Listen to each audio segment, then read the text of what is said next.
ಅಬ್ಬಾ, ಈ ಚಟ್ನಿನ ನೋಡ್ತಾ ಇದ್ರೆ ಮತ್ತೆ ನನಗೆ ಬಾಯಲ್ಲಿ ನೀರು ಬರ್ತಾ ಇದೆ. ಬಿಸಿ ಬಿಸಿ ಅನ್ನದ ಜೊತೆ ಅಂತೂ ಈ ಖಾರವಾಗಿರೋ ಅಂತ ಚಟ್ನಿ ಹಾಕೊಂಡು ಸ್ವಲ್ಪ ತುಪ್ಪ ಹಾಕೊಂಡು ತಿಂತಾ ಇದ್ರೆ ಆಹಾ, ಇದ್ರ ರುಚಿನಂತೂ ವರ್ಣನೆ ಮಾಡೋಕ್ಕಾಗ್ತಾ ಇಲ್ಲ. ಒಂದ್ಸರಿ ಟ್ರೈ ಮಾಡಿ, ನೀವೇ ಕಮೆಂಟ್ ಮಾಡಿ ಹೇಳ್ತೀರಾ.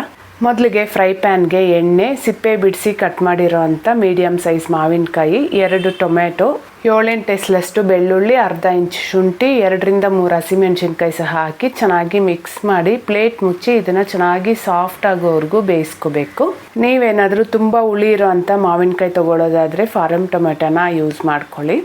ಈಗ ಇದೆಲ್ಲ ಚೆನ್ನಾಗಿ ಸಾಫ್ಟಾಗಿ ಬೆಂದಿದೆ ಅಲ್ವಾ, ಪೂರ್ತಿ ತಣ್ಣಗಾದ್ಮೇಲೆ ಒಂದು ಚಾಪರ್ಗೆ ಹಾಕ್ಕೋಬೇಕು. ಹಾಗೆಯೇ ಒಂದು ಮೀಡಿಯಮ್ ಸೈಜ್ ಈರುಳ್ಳಿನ ಸಹ ಹಾಕ್ಕೊಂಡು, ಹಾಗೆಯೇ ರುಚಿಗೆ ಬೇಕಾಗಿರೋಷ್ಟು ಉಪ್ಪು, ಹಾಗೆ ಅಚ್ಕಾರದ ಪುಡಿನ ಸಹ ಸೇರಿಸ್ಕೊಂಡು ಇದನ್ನು ಸಣ್ಣದಾಗಿ ಚಾಪ್ ಮಾಡ್ಕೋಬೇಕು. ಇಲ್ಲ ಮಿಕ್ಸರ್ ಜಾರಲ್ಲಿ ಹಾಕ್ಕೊಳ್ಳೋದಾದ್ರೂ ತರತರಿಯಾಗಿ ರುಬ್ಕೋಬಹುದು. ಚಟ್ನಿಗೆ ಈ ಒಗ್ಗರಣೆ ಒಳ್ಳೆ ಘಮ ಕೊಡುತ್ತೆ. ಸ್ವಲ್ಪ ಮೆಂತೆ, ಸಾಸಿವೆ, ಜೀರಿಗೆ, ಒಣಮೆಣಸಿನ್ಕಾಯಿ, ಕರಿಬೇವು, ಇಷ್ಟೇ. ಒಗ್ಗರಣೆ ಕೊಟ್ಟರೆ ಸೂಪರಾಗಿರುತ್ತೆ. ಮಾತ್ರ ಮಿಸ್ ಮಾಡದೆ ಟ್ರೈ ಮಾಡಿ ಆಯಿತಾ.